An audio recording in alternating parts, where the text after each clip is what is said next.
Alright, people, first intro of 2018. I gotta think.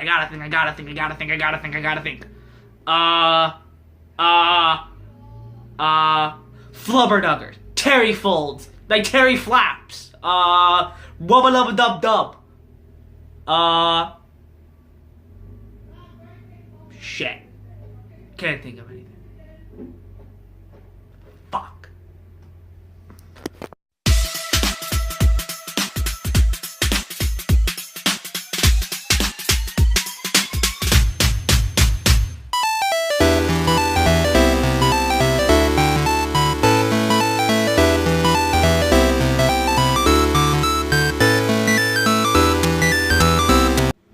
Why, hello people of YouTube, 'tis I once more, the Crimson Assassin, here today to give you guys another anime review, and the first anime review for 2018. Wow, I keep saying that a lot in these videos, huh? Alright, whatever. So today, people of YouTube, I thought of no better anime to review than the anime that I talked about previously in my top 13 best animes of 2017, which, if you have not seen that, please go check that video out if you have not. And this is an anime that I have been dying to talk about in its own formal video and do its own formal review for. So without any further ado, people, you clicked on this title of this video so you know what anime we're about to review. We are about to review the anime Fate Stay Night Unlimited Blade Works. Let's get started. So the story of Fate Stay Night Unlimited Blade Work basically follows that same kind of plot that happened in 2006's Fate Stay Night. You follow Shiro Emiya, who participates in a Holy Grail war, and as 7 masters and 7 servants fight to compete in a battle royal for the Holy Grail to obtain a wish, and so they must do a battle with wits, with strengths, philosophy, and tons of other shit that happens in between. So people of YouTube, late last year, in fact around this time of year, I saw Fate Zero, and I fell head over heels in love with Fate Zero. Then, sometime during the middle of 2017, I actually saw the original Fate 2006, and albeit it wasn't great, it wasn't anything spectacular, it was pretty fun, but it really wasn't as good or compared to Fate Zero. As itself, it was pretty okay and pretty mediocre, and all in all, it was alright. But now, people of YouTube, apparently, this is actually way more faithful to the visual novel that this anime is based off of, Fate Stay Night, and it follows a more darker, more serious story, and people loved it. People ate this shit up, and so, after me finally being exposed to the series, finally watching Fate Zero and that 2006 Fate, I wanted to see what all the hubbub was about. So, excuse me, I went and go seeing the entirety of Unlimited Blade Works. So what do I have to say about it? Well, if you saw my top 13 best animes of 2017, then obviously you know how I feel about this anime. It is great, people of YouTube. Really, really, really great. But what makes this anime so great, people of YouTube, you may ask? Well, for starters, and let's get this out of the way, the animation. Holy shit, people of YouTube. The animation done by Studio Ufotable is incredible. I have no idea how they make everything look so damn photorealistic and make everything just so real. It looks beautiful. Some of the scenes from the horizon, the action looks beautiful, the character designs are great, just everything. Even when characters are just talking, it looks fucking amazing. You look at the background and you think, damn, there's so much attention to detail with the animation and the action. Oh my god, the action. Mwah. Just, mwah, people of YouTube. It looks so beautiful, so intense, and it leaves you to the edge of your seat, you wondering what the hell is gonna happen next. You're just sitting there, and you're looking at the screen, and you're just seeing all this shit happen on the screen. You're seeing fucking swords flying, magic being used. It's fucking incredible. My favorite scenes actually are the ones featuring with the sword battle, because those are more prevalently in the anime, but also just how fucking fluid, amazing, and just, mwah, fucking people of YouTube, just the story of Unlimited Blade Work not only far surpasses the original, but even far surpasses my love for Fate Zero. I felt like the story here was way more better. It was way better and much better, better told than its previous counterpart. And what I truly loved about the story is not necessarily the plot twists and reveals that you see throughout, which, by the way, were incredible and like, wow, like the hints were there. Like, how did I not see this coming? But also on the fact that how the story takes time to truly develop each and every single one of the characters, from the masters to even the servants. And yes, all the masters and all the servants in Fate Stay Night Unlimited Blade Works gets at least one episode to themselves, or at least some sort of focus involving each and every single one of them. They all had a prevalent role. And there was no character that was left useless. And then you could probably argue maybe Assassin, but I felt like even him, like even Assassin had his role, and I felt like his role was done pretty excellently. In the Fate 2006 version, you weren't really, they mainly focused on Shiro and Saber, and not that it was a bad thing or anything, but you kind of just ignore the rest of the characters because you're too focused on two certain characters and their relationship. Now, arguably, their relationship was the strong vocal point of the anime, but I would have liked to see more of the other characters. What were the other masters like? What are the other servants like? And here, you get a full explanation. They dive into every single one of the masters and servants.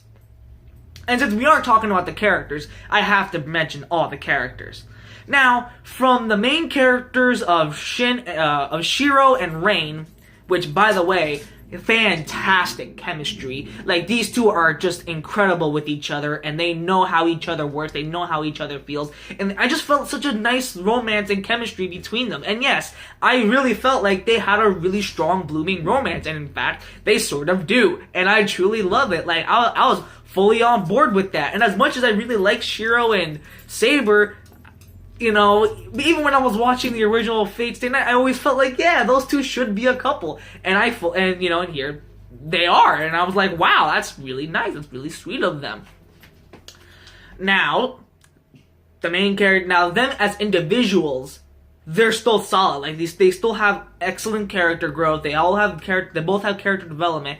The main character, Shiro, is actually way better in Unlimited Blade Works than he was in the original. And in the original, he was kind of like he was kind of like dragging his feet along through scenes. No, you really see him grow. You definitely see him go through like this little character arc, and him trying to deal with him trying to be in this Holy Grail war, and him trying to manage his psyche. You know, like, there's so much shit happening, there's so much death around him that obviously it gets to him, and he's only human. And, you know, I really liked his character. Same as Rin. I really liked Rin's character. In fact, people of YouTube, you know, mark this down. Rin is actually my favorite tsundere character of all time.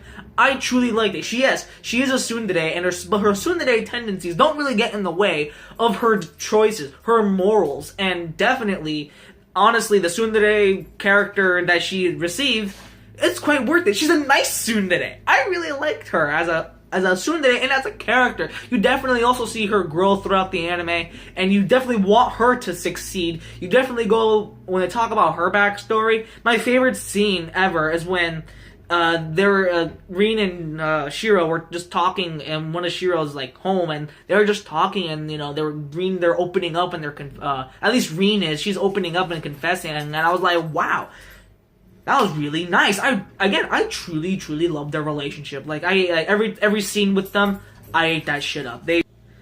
Now then, some of the other characters I really liked goes to Archer. Now, I was actually very surprised about this character for a few reasons. Number one, just the character himself. He's such an enigma. He's such a mystery throughout the anime. You don't know what are his intentions. You don't know what he's thinking of. And you definitely really just, like, want to know more about Archer. And when you finally learn about Archer, you know, holy shit. That twist, honestly, like, it was there. And I thought it was great. I thought it was a really solid twist, and I definitely dug his character. And I can't reveal what it is because obviously that would be a spoiler. But let's just say, oh boy.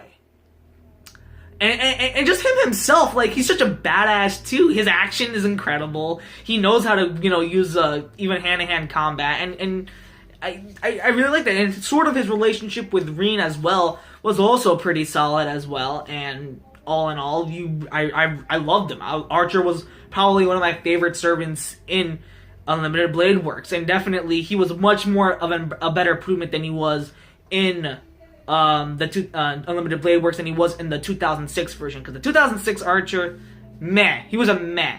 This Archer, oh, okay. And yeah, going on about some of the masters and servants. One of my favorite masters in the anime, besides the two main characters, goes to the teacher. I forgot his name, so please forgive me. Might I have to say, him and the relationship that he had with Castor was actually quite touching. Never have I seen in an anime where really, such a bland-looking character, went so far for a person he literally just met. And also, Castor herself was also a pretty interesting and solid character. She definitely, had her moments. She was definitely manipulative. And there's, at the ending of, that first season, or that first, 12 episodes or whatever, she was freaking, controlling this Holy Grail war. My God, Castor was just a force to be reckoned with. And I truly dug her. And definitely her relationship with this teacher character, Mr.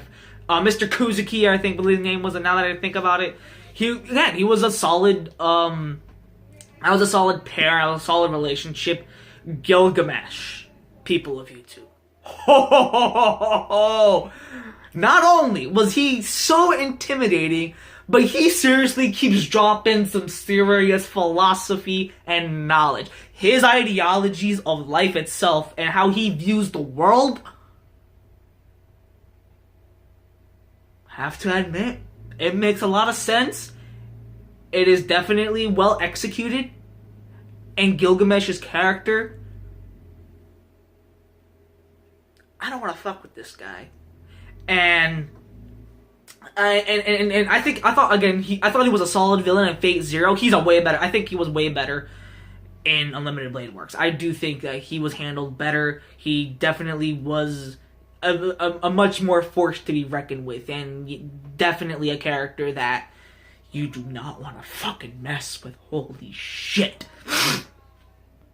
And that's pretty much all I would really have to say. I mean, the rest of the characters that I didn't mention, Elias Fiel and Berserker.